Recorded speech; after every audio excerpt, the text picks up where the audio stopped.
Good morning, everybody. Pardon me as I get this frog out of my throat. Ribbit. He's gone. Let's see. It is Thursday. It is 36 degrees, overcast, a little bit of haze, actually. Haze, I guess it's not called, is it called haze when it's cold? Or is that just a summer term? A fog, a mist, if you will. I just looked off to my left, off into the pastures at the foot of the beautiful mountains, and there was a little bit of a misty fog, befitting a Bob Ross painting. How goes it for all of you? Pardon me. I'm just a little. Everybody's coming down with something. So far, knock on wood, I'm doing all right. Howdy, Babber Schultz. How are you? Good morning, Matthew Gillespie. Yeah, McCourt's got some kind of flu-like disease. Bethany and Cindy both had a stomach bug last week. Not fun, not pretty. Good morning, Phil. Good morning, Faye. Good morning, Brad.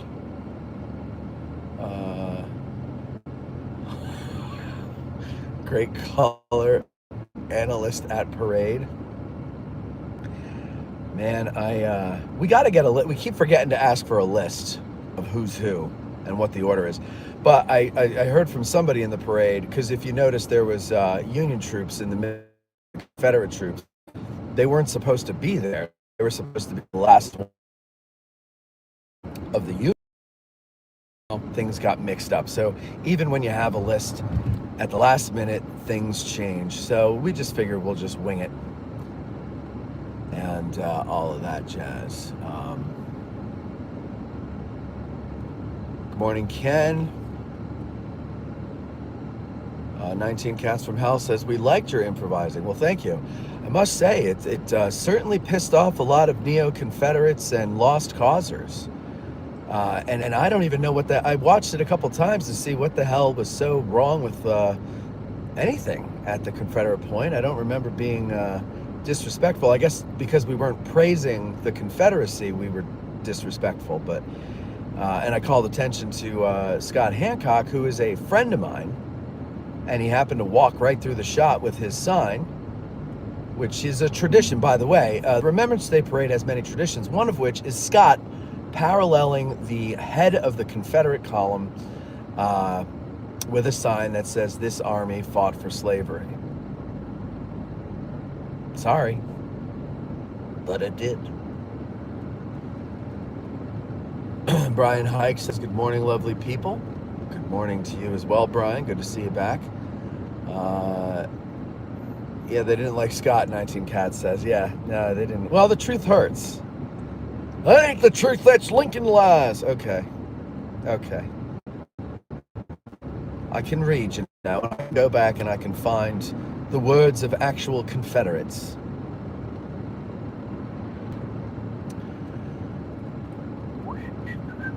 Oh, hey, 6 questions. Sorry, I didn't see you there. The great 6 questions, Lens, ladies and gentlemen. Baptized by the fire, I wade into the river that is running through the promised land. Oh man, it's a good thing to do when you wake up in the morning. Don't watch news. Listen to or watch or read something that you enjoy, that makes you happy. Like, for example, listen to music. Or listen to a comedian, if that's your thing. Or listen to or watch an episode of your favorite situation comedy. It helps put you in a better mood to start the day. You start off the day with the doom and gloom of the news. It's just depressing. And it's hard to want to go through your day and do well when the news makes you think there's no point.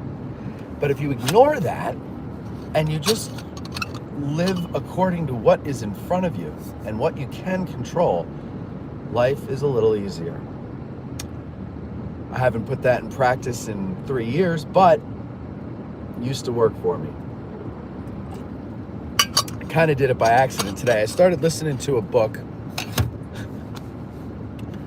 I forget the name of it, but if you're interested, I can announce it on the show tonight, because I'll probably talk about it, because I've been obsessed with it. As you know, I love the show Deadwood. I've re-binged it probably 146 times.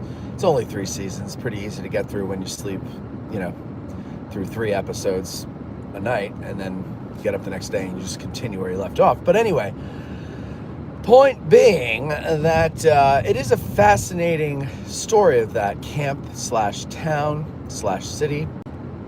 So I found a book on it, and it's interesting to see what they did with the show, like kind of a history versus Hollywood type of a thing. It is what is it? Well, it's just interesting. A lot of the characters in the show were based on real people, as you may know, but more than you may think, which I thought was interesting. And then, but total liberties taken with everything else. Yes, while Bill Hickok was there, yes, he was killed there. He wasn't there for like 4 days. I think it was like a couple of months that he was there. Seth Bullock never met him. He arrived the day after he was killed. So now, but what they do. Oh no, that's Charlie Utter. Who's never mind. So yeah. So anyway, it's an interesting book to listen to. It's just fascinating to me how we formed as a country, because it was an illegal camp.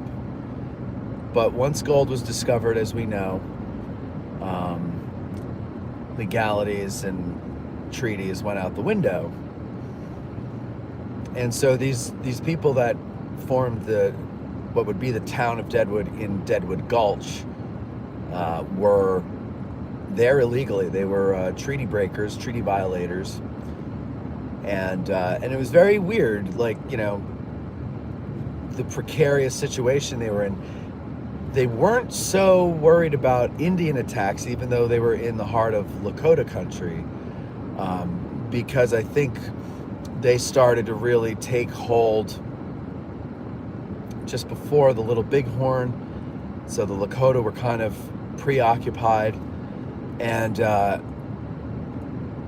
guess that wasn't that much of a threat, but they were worried about the United States government kicking them out, away from their goals.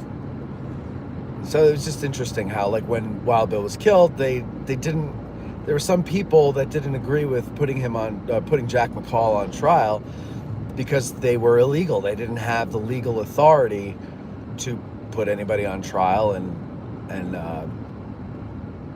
sentence and whatever. But the other side of that argument prevailed, and they had a trial. And he was acquitted. And why was he acquitted? In the book, somebody tracked down one of the jurors like 30 years later, and the juror said, basically like, well, we were afraid if we convicted him that he would, or that all of the criminal element of town would rise up and become more criminal, which made no sense to the person who interviewed him.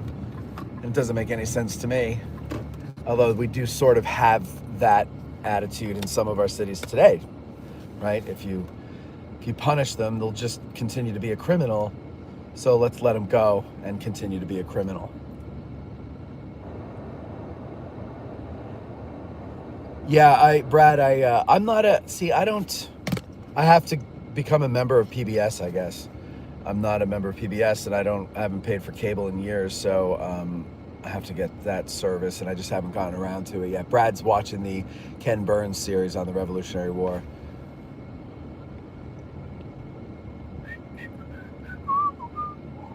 Matt, thank you for my morning cup of coffee. I appreciate that.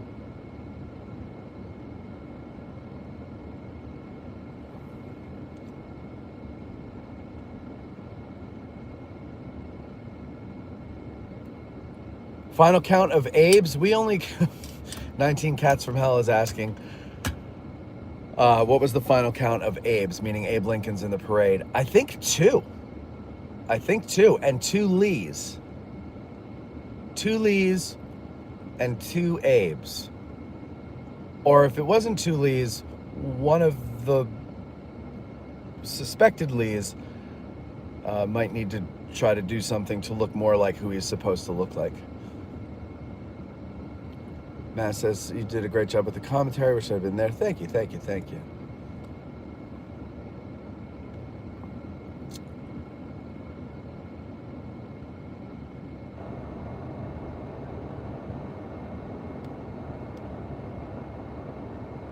Six questions says, great is definitely an overstatement. I am suboptimal 6 questions today. Are you not feeling well, Mike? When you are feeling well, you are the great 6 questions Lentz. Just like everybody affiliated with the show is the great whatever. Because well, put it to you like this: I wouldn't have you on my show if I didn't think you were great. Right? I don't put the mediocre. Ladies and gentlemen, the mediocre 6 questions Lentz. Nobody's gonna watch or listen. Dustin says, watch and listen to Matt's drives along first thing in the morning. Drive along. Yeah, but sometimes I'm grumpy though. I don't know if that'll put you in a good mood. Or maybe it will if you compare myself to yourself and you go, well, you know what? Could be worse. I could be Matt today. Which frankly, if you say that any day, you're probably right. And you probably are going to feel better about yourself. Ken says, listen to Addressing Gettysburg. Yeah, you can listen to one of the old shows. That's a good one. 19 Cat says, hey, Matt, watch the deer. It's Slaughterhouse on PA. Yeah, man, I'm telling you, my neighborhood, herds of deer. And it's not like a herd. It's you go up one stretch of one of the roads up my mountain, and you're going to come to like 3 of them, come across 3 of them. You got to be very careful, especially at night. But even in the middle of the day. But I think it's nice that the deer feel safe, just traveling through our neighborhood. Babber says, current sitcoms are horrible and not funny at all. No, you're right. That's why you got to go on Netflix and rewatch like Frasier or Home Improvement or something. Eric says, or listen to Addressing Gettysburg. I think that really is the point, and I think maybe people are hinting that I should just be promoting the show. Yes, you should listen to Addressing Gettysburg to cheer you up in the morning. Eric says, the news can quickly turn into the noose. Oh, very good. Grant says, you are fascinating, Matthew. Thank you very much, Grant. Brad says, I've been watching. Oh, I read that one. 6 questions says, Deadwood is a great show. Ian McShane doing Ian McShane things. He is great. I had never seen him that I'm aware of in anything prior to that show. And I was like, who the hell is this guy? He is, as he would say, fucking fantastic. And, or as Al Swearingen would say, I should say. And actually, before I knew that like Deadwood was, I knew Deadwood was a real town, but I just assumed all the characters were made up. Except I knew of Wild Bill Hickok and Calamity Jane, so I'm like, well, maybe they threw that in there, who knows? But this Al Swearingen, I was like, who knows the name of the saloon keeper and local pimp, right? Like, how does history remember that? Like, that has to be made up. And then later I read about it, and sure enough, he existed. I thought the name Swearingen was a joke, like a pun, on the fact that the guy had such a foul mouth. But then, compared to everybody else, it was no fouler. Or no more foul. I don't know what the proper conjugation of it. But is that a conjugation? I don't even know. My English has left me. See, look at the mist. You see the mist? Can you make out the mist? Let me stop here. And what I'll do is I'll zoom in. There, see that? Very misty. Very nice. Picturesque. Not sure about life after this. God knows I've never been a spiritual man. History Saver says, what's up, brother? How's it going? It's up and it's going. How you doing, Josh? Grant says, Wild Bill got killed over nothing. He should have stayed with his new wife and never gone to Deadwood. Yeah, you know, that's funny, Grant. I was thinking the same thing because this morning I just listened to the chapter about Wild Bill's murder. And prior to that, you know, he's got this. But here's the thing. He didn't want to live off of his wife's money. And I can't fault him for that. Call me old-fashioned, but women drivers? I mean, call me old-fashioned, but I don't like the idea of living off your lady. Maybe because I've known so many who dated guys who mooched, and to hear how disgusted the women were with them and everything, it kind of turned me off from ever thinking that is a viable way for me to live. But whatever, either way, I can't argue with Wild Bill on that point. What I can argue with him on is having such a gambling addiction that when he requested sitting at the you know, switching chairs with a guy so he could sit with his back to the wall, and the guy refused, and he should have been like, yeah, you know, I'll find another game somewhere.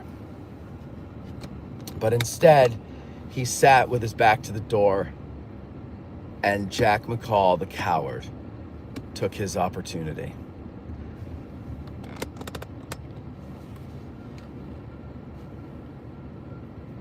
Six questions, me too. And Cindy laughs at me for that. Like, when we go into a restaurant, and I've done this long before now. I've even I think even in high school, I always kind of had that thing, and it was because of Wild Bill Hickok. Because you never know, especially nowadays in a crowded place. I want to see what's coming in the door, and I want to see the whole landscape before me. I would rather sit if it's like a diner. Give me the corner booth.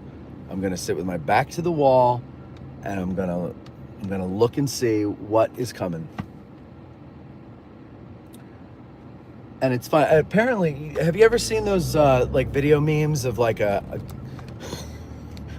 girl and her boyfriend or husband walking through a airport, let's say, and you know the caption is me walking through an airport, and she's sucking on like an iced latte or something, and you hear making my way downtown, like it's her voice in her head, you know, making my way downtown, blah blah blah, and whatever this annoying song is, right?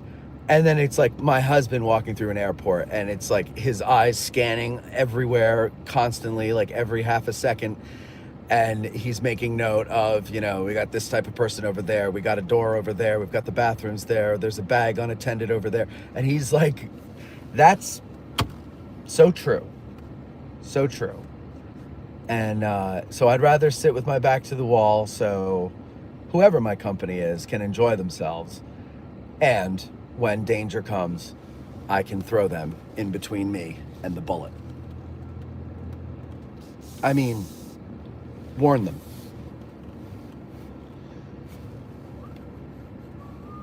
MC, oh good, the PBS app is free. Perfect. Because I went to watch it on my TV, and it said you got to sign in. And I was like, oh, Jesus Christ, another goddamn thing.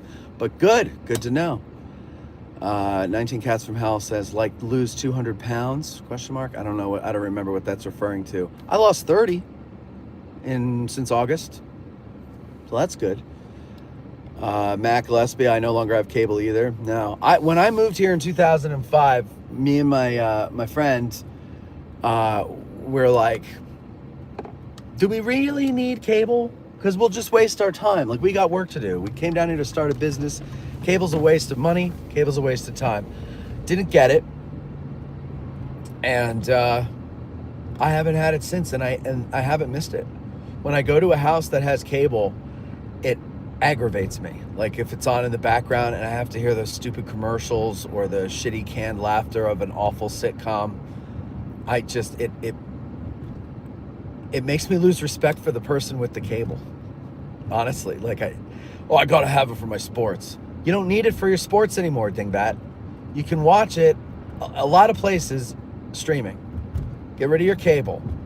Be a man. All right, let's see. When are you going to play Burnside in the parade, Matt? Me? No, I'm not. I'm not going into parades. Nothing against people who go into them. It's just you want to see. That's when you'll then go back and watch the JFK episode and say, "How ironic."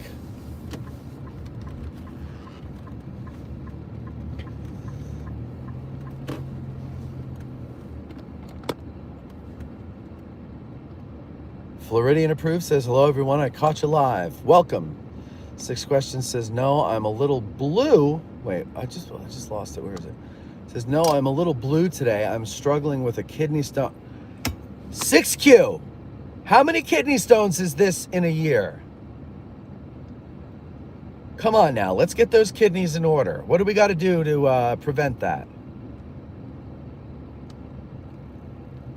Let's. I'll be your accountability buddy. What prevents kidney stones, or what causes them, and what can we pressure you to not do or consume? Is it a certain food that causes them? I never can get an answer on this. I used to hear it was iced tea, like Snapple or something. I don't know if that's true or not, but I remember a kid in my class got a kidney stone in high school, and when he came back in, then he said, yeah, the doctor said I drink too much iced tea. And I was like, what? But I'm not a doctor, so it didn't make sense to me, and you know.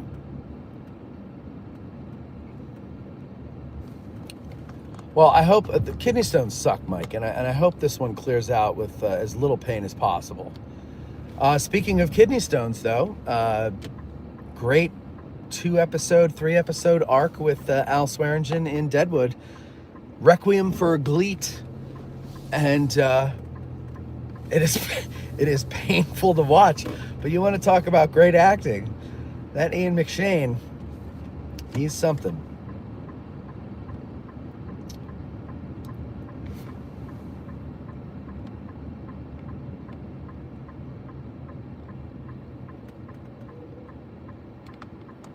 Mike, I'll tell you, okay, so years ago I had a kidney stone, and I didn't have insurance. I was in my 20s, I was, business owner down here, all that. My friend's doctor was my friend's wife was an anesthesiologist. And so I called her and I was like, yo, check it. I think I have a kidney stone. Hold on, I want to show you something. Oh, you bastard. You were sitting there all nice and pretty. Very shy, doesn't want the cameras on him. Okay, I understand that. Anyway, called her up, said, I think I have a kidney stone. I don't have insurance. Can't go to a doctor. What do I do? And she's like, well, I'll tell you this, that a urologist friend told me. And she goes, if this doesn't work the first try, it's not going to work. So don't overdo it. I said, okay. And then she goes, okay. On your way home tonight, get a 6-pack of beer. Drink as many of them as you can in an hour. Don't overdo it. You're not trying to get drunk, but drink 2 or 3 in an hour as quick as you can. And don't pee until you can't stand it anymore. I was like, all right. And she said that the amount of urine you produce, along with the relaxation of the ureter and muscles and other things that the alcohol provides, should help the stone pass if it's going to pass.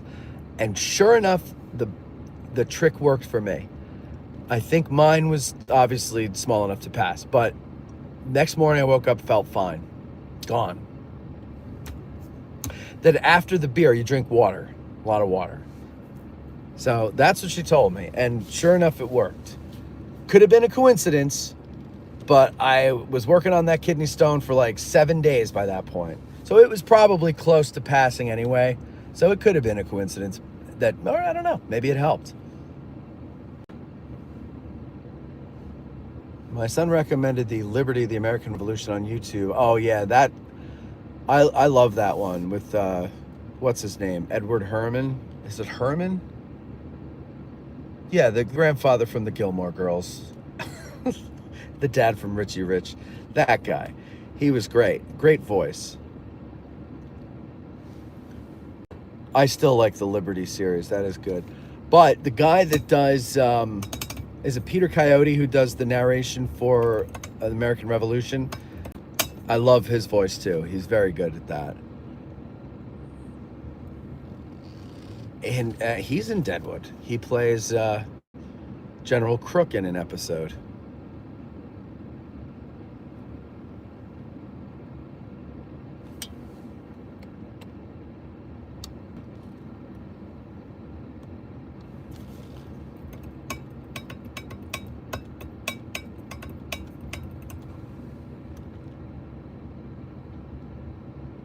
Swidgen.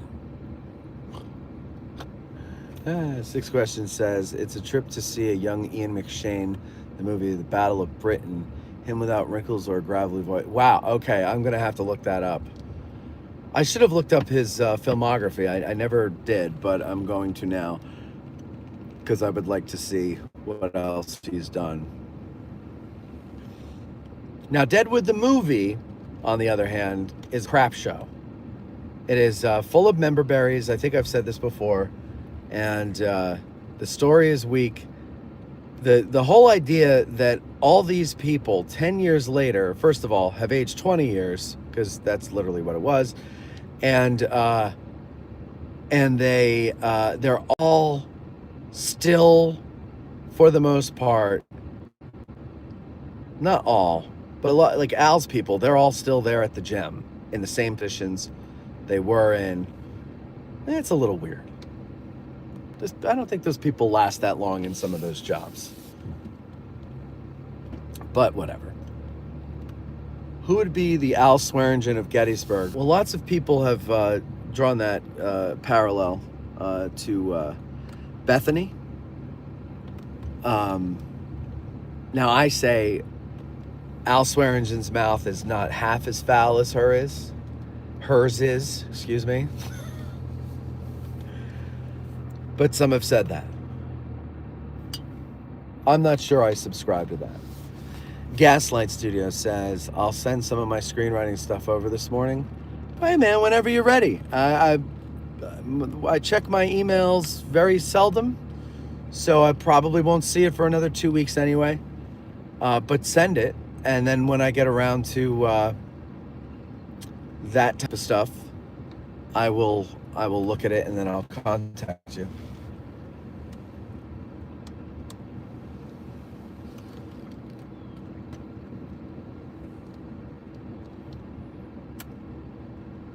Matthew Gillespie says, the location of the Patreon commercial.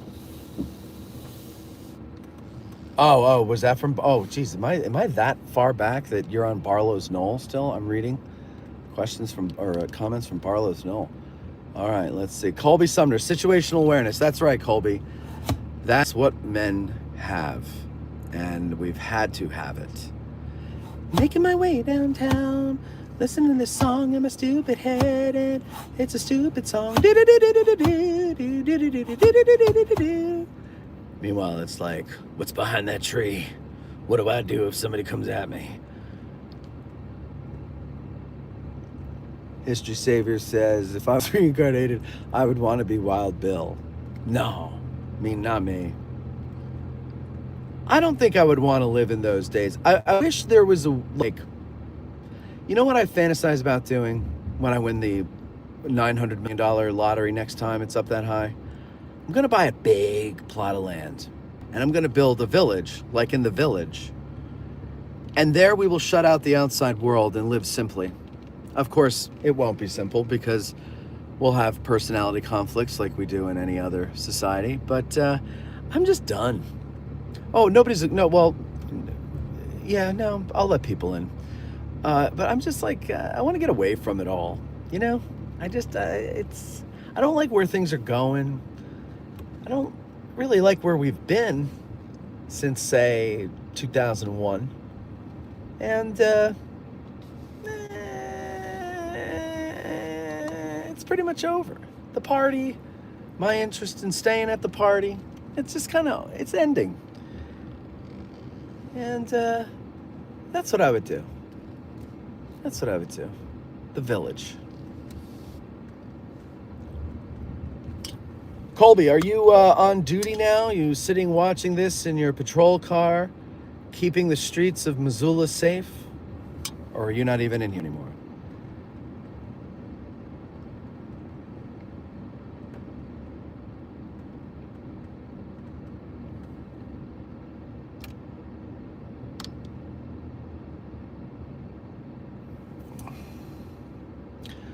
"19 Cats from Hell" says, Matt, what's wrong with rehab work on Little Round Top? Another botched government operation? Donors hired? I would just chalk it up to another botched government operation, yeah. I mean, the much touted aggregate paths that blend in with the scenery, which they don't because they're a totally different color from the natural dirt here. But okay, they blend in with the scenery, yet they are sturdy, they are formidable, they will withstand weather and trotting and trampling and even some tap dancing if you want to bring your taps out there and dance. They'll withstand it all. And within less than a year, they started to crumble and turn to dust. And that's I guess the big problem there. Also, the parking situation. They play the typical government doublespeak. It's like we the people say you took away parking. They say, oh no, actually we added parking, because in the government you can add by taking away, and what they mean is, what they considered legal parking spaces, there are I don't know, 5 more, I forget how many more, but there's a few more.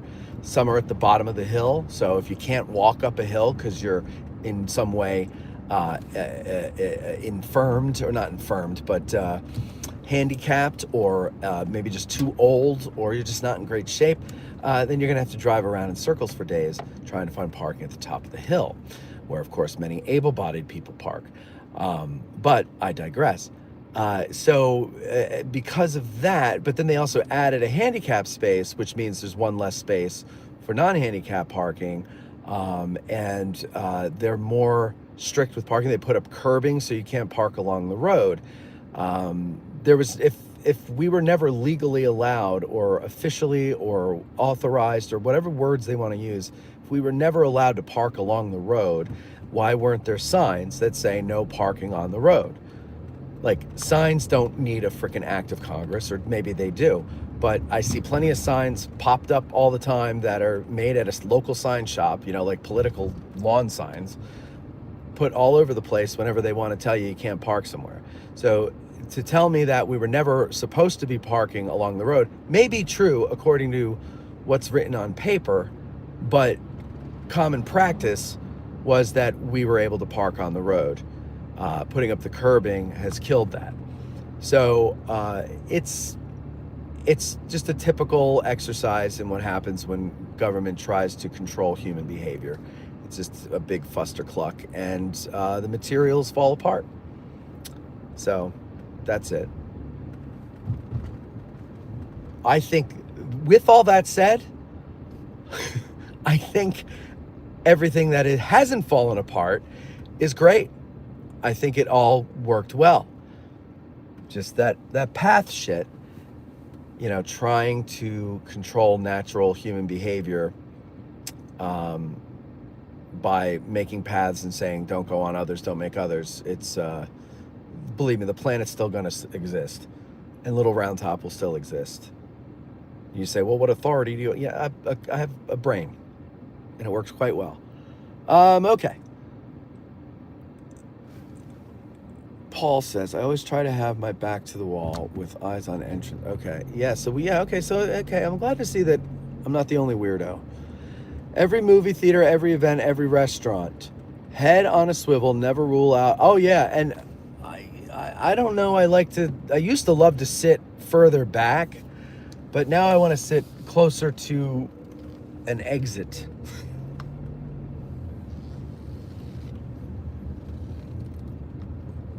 You know, and of course the plan is, I saw this on some like Navy SEAL YouTube channel. The plan would be very simply take my friend or whoever the person next to me is, find out where the shooter is, grab my friend, throw them, push them, whatever, towards them and run in the opposite direction towards the nearest exit.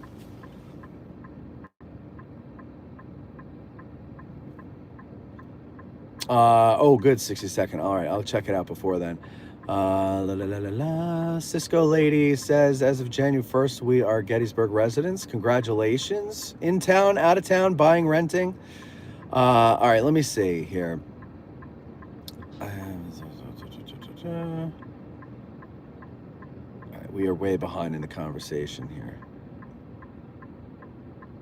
Water, citrus, less salt, and less meat. Less, Jesus. Well, then I'm cruising for a kidney stone myself.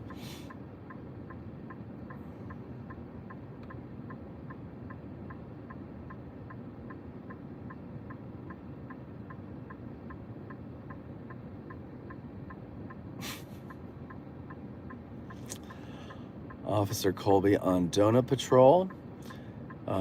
History Savior says, Colby, oh yeah, Colby, can you get us some challenge coins for my, me and Josh both collect challenge coins, and we usually don't ask for them. We wait until it's given to us by someone. And I have a good deal of them from many listeners, but since I know you, I'm going to ask you.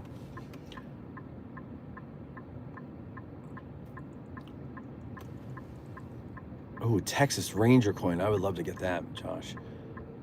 Over 100 viewers. Oh my God. What is it now? How come when we actually do a history show, you know what? I'm not doing history shows anymore. We're just doing this. This is how we're doing the shows from now on. Wonder Monkey says you should start signing the bags of little ground top that are there when you go into Bantam. Wonder Monkey, I'm flattered that you think anybody would want my autograph. That is very kind of you. Wildlife says, please hit the like button, people. Juice Tink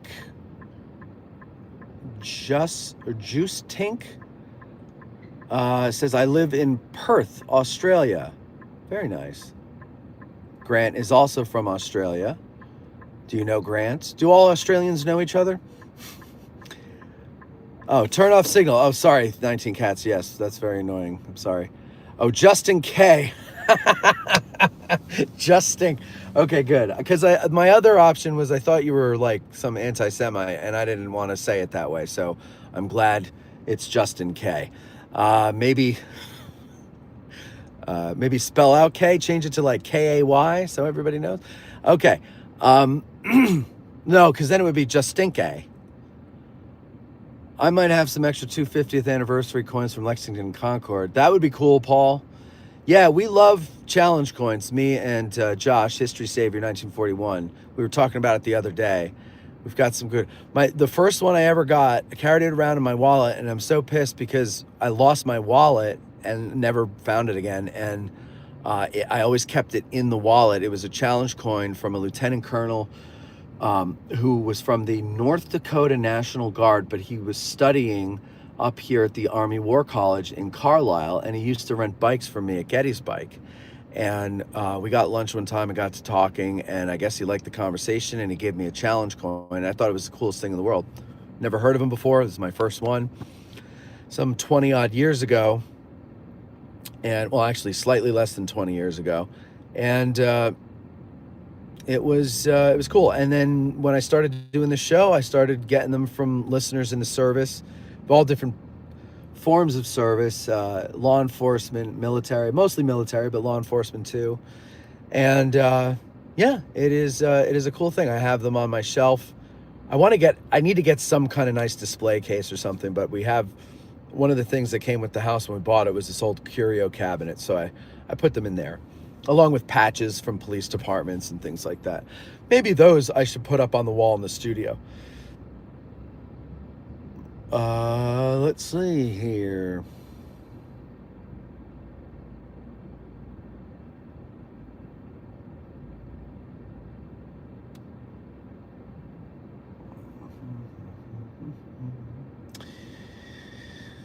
All right, so the two Australians are talking. Paul says, got one of the first run of Band of Brothers coin from Wild Bill. Oh, that's cool. Just Stink says, sorry, Justin K. I think you're going to be Just Stink from now on. If I start walking now, I'll get there in a year. All right, well, hurry up. Jeff Pasnick says, morning. Sorry, I missed the start of the drive today, and you missed an exciting time. Wundermonke says, am I tripping or did Tad just walk by? You're tripping. There's a woman in town who wears a red sweatshirt, and I've often confused her for Tad. In fact, the other day I drove by and I assumed it was Tad. I rolled down the window and I yelled out, I'd know that tush anywhere. And she turned around and was highly offended, and I sped away. And then later I said to Tad, hey, you got to stop wearing that red sweatshirt or cut your hair or something, because I just had a very embarrassing Larry David moment. In fact, I didn't actually yell out the window. I was going to say, hey, Tad, but I didn't. But I stole that whole I know that tush anywhere thing from, of course, the great Larry David. Does Santa prefer sauna or ice bath? Definitely sauna. And now some woman is just ran and okay.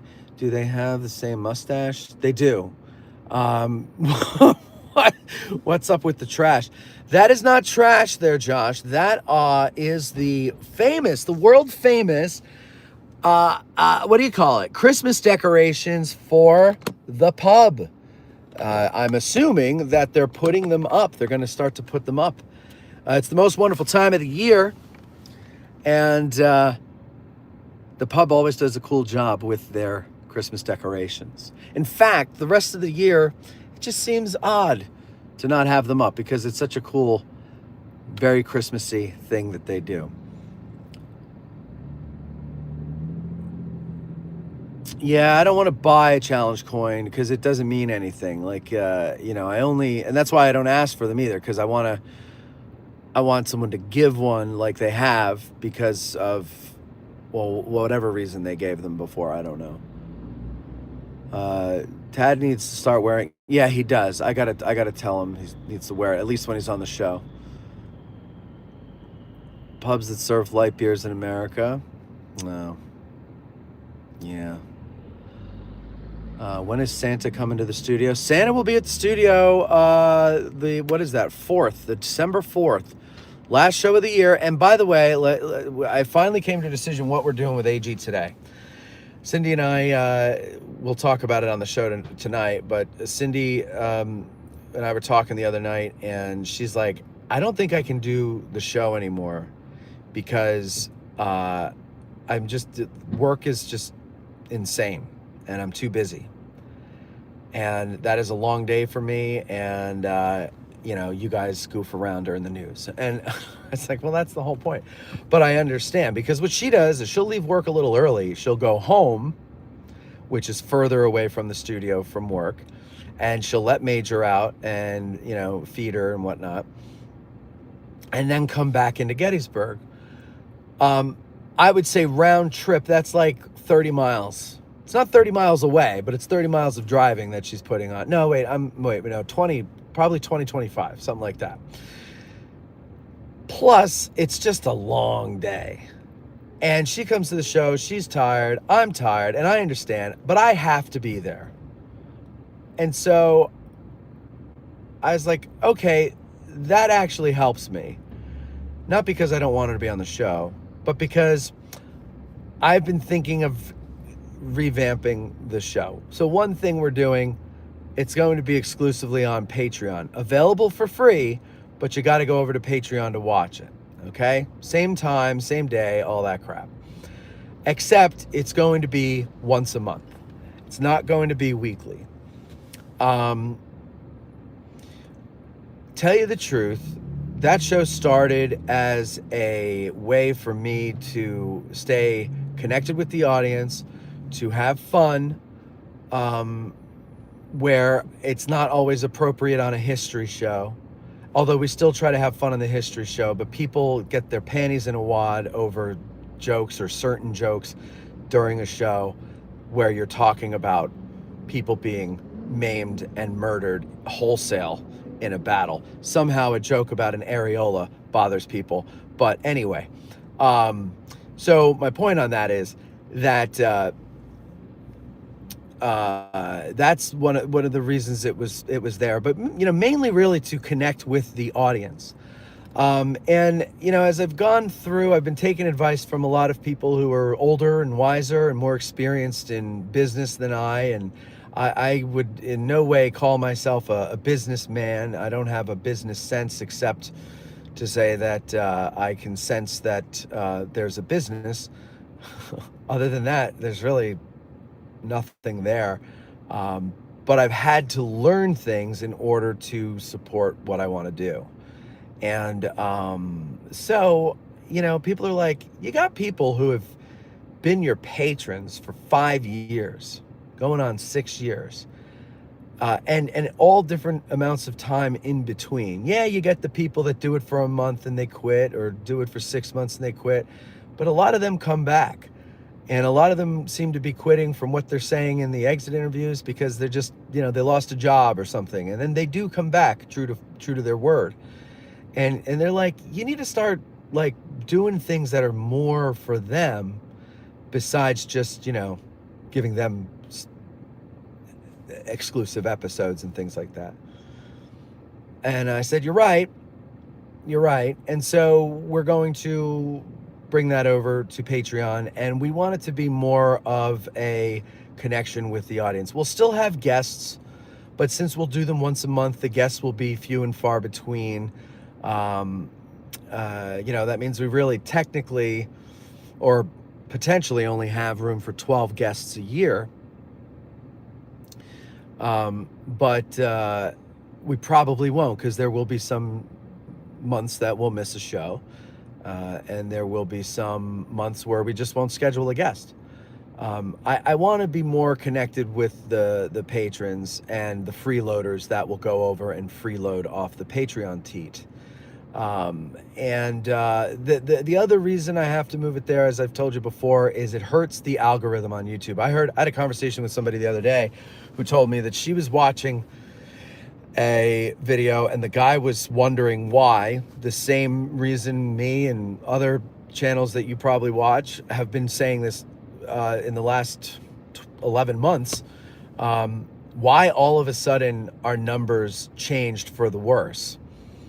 And we found out, well, they made changes to the algorithm, they made changes to the way they share revenue and all that other stuff.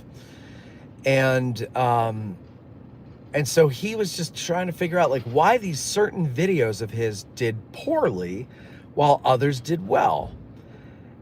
And after thinking and, trying to examine things, he noticed that one thing they all had in common was the word news in the title, in the description, even in the video itself. And so he tried an experiment and he did a bunch of videos where I think he said current events instead of news. And sure enough, the numbers went up. And so the algorithm decides what it wants you to be. And it doesn't want us to be AG Today. And apparently from having over 100 viewers here, and frankly, when I do these driving videos, YouTube views for those are higher than, in a short amount of time, they hit 1,000 views within 24 hours, whereas our history shows don't, which is telling me that YouTube wants me to be this as opposed to the history shows. So that's why when we start YouTube membership, these are going to be members only. I'll probably do one a week just to satiate the true hardcore freeloaders and the hate watchers, because it does help with the algorithm after all. But we are a history show. And while we do a lot of other things and we've had fun with you guys and everything, when YouTube was more free and more like the Wild West, it's not that way anymore. And so I have to take these measures. Otherwise, it's just all going to go away. It's too much work for not enough fruit. So I've just got to try these things. So anyway, AG Today, starting in January, once a month. I'll just say the third Thursday. I like to use the third week of the month. I don't know why, but we'll use the third Thursday for AG Today. It'll be live on Patreon only. It will be free, so you don't have to be a paying patron to watch it. At this point in June, it will be for paying members only. It will be live, and that will be that. So you got basically 7 more months until it's behind a paywall. Sorry, but it is a business after all. And also the patrons, like for example, the Tavern Talks, that audience is made up of patrons. And the reason I went to the patrons first is because I keep them apprised of what we're working on, of what we're doing. We do things called State of the Show shows, and I kind of fill them in. In fact, I'm due for one, and I fill them in on all the behind-the-scenes stuff and what's been going on, so that they understand, like, their money isn't just going out the window. Like, it's going towards work, and you don't see it all. I try to show them sometimes. I show them the tediousness of editing and the pain in the ass that it is, so that they see what they're supporting. Yeah. So I think AG Today, it's going to be, basically we're going to turn it to a monthly State of the Show. It'll be the same cast, but it's gradually going to get away from the way you've gotten to know it. I mean, we're still going to have fun, but it's going to be like, I don't know, just kind of hanging out with the guys and Bethany and Debbie. And Cindy's always welcome to come whenever she wants, but she works a lot of hours, and like me, she's working 6-7 day weeks sometimes. So it's a lot to ask of her. So yeah, so that's the plan there. And we're going to do away with the news segment altogether. It's not because the girls didn't do a good job. It's just because I think it dawned on me a couple of shows ago when during the news, they didn't have a lot of news. I don't know what it was, but for whatever reason, we just started talking about like favorite lines from comedies and movies. The conversation was very free flowing. And the audience really seemed to like that episode. And that's what I want to get back to, because that's us connecting with each other, and that's us connecting with the audience in a very real way. So that's what we're looking to do. All right, let me see. Did you go to the Majestic last night for the CWI? Oh, shit. I forgot, Donald. I forgot. No, I had a meeting last night, and I totally forgot. You know what? I don't think I got my invite this year. I mean, I didn't need an invite, but I like to get the invites. Grant says Santa is the best host for AG, far better than the regular guy. I tend to agree with you there. Let's see. Donald says, Northside says, Civil War was like 162 years ago. It's still way too soon for jokes. You're right. You're so right.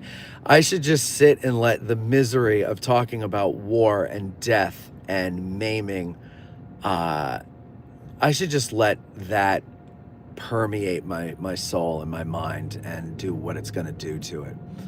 Oh yeah, Matt, YouTube effing around with lots of podcasters. Censorship? Yeah, you could say that, but I don't think I've seen people on Reddit who have, like, I'll use the polite word, but it's not the word I usually use, but like moron channels where they're going out just doing stupid pranks or doing dumb things, like not history shows at all. They're complaining about the same thing at exactly the same time the rest of us were. It's YouTube wide. Now there might be certain things in there for history channels. I know the guys who do more World War II stuff are constantly getting demonetized or having shows taken down simply because of because it's about World War II and Germany and Hitler and the Nazis and all that stuff. Nothing like using Nazi tactics to fight Nazism, right? But it's a history show, but the algorithm doesn't have nuance yet. So it just sees Nazi. Hitler. Take it down. Demonetize, whatever. And I think with Civil War shows like ours, this is why, you won't see a Confederate flag in a thumbnail on our channel unless it's obscured somehow, because the algorithm will see that, YouTube will see that, and they'll choke it down. And so for the people from who are more Confederate sympathizers and are still butthurt about all that stuff, and they give me a hard time for not ever showing the Confederate flag or anything like that, it's like, well, I don't want to deal with the other side of the coin in the comments section, right? Because they're just as annoying as you guys are. But B, YouTube will get in between me and all of you before you ever get a chance to see it and make any comment you want. So it's better to just not do it, which is a form of self-censorship, and that is stupid and annoying because I don't show it to glorify it. I show it because it is a fabric that is a piece of history. But people are so butthurt about symbols that you can't even study history in an honest way without those people causing a big fucking stink, and it's really annoying. So anyway, yeah, YouTube does do some censorship, or forces you to self-censor. Sad that YouTube keeps monkeying with things. Yeah, it is. AG, the new Deadwood. Exactly. Tim says, the live news shows is my favorite. Your bad jokes are my jam. Okay. Wait, so Tim, were you upset about the areola joke last night, or were you laughing that wild talk? Because I thought you were upset, and that's why I said I'll refund you. Jeff says the riffing during that show was great. Yeah, you're talking about that last show. Can you take us into the baking company with you? I want to see what they have. You know what? Let me ask them if they don't mind that, and then I'll do that on my next drive. I promise, okay? Wunderbunke, you would love it there. I'm actually going to have lunch there tomorrow, so maybe I'll do a drive before that. Tim says, I stand by jokes about anatomy are unseemly for serious history shows. Well, you have not tuned into a serious history show, my friend. I don't know where you ever got that idea. While we take our history seriously, we don't do it in a serious manner, because it's, as I said before, it's depressing shit. You got to laugh.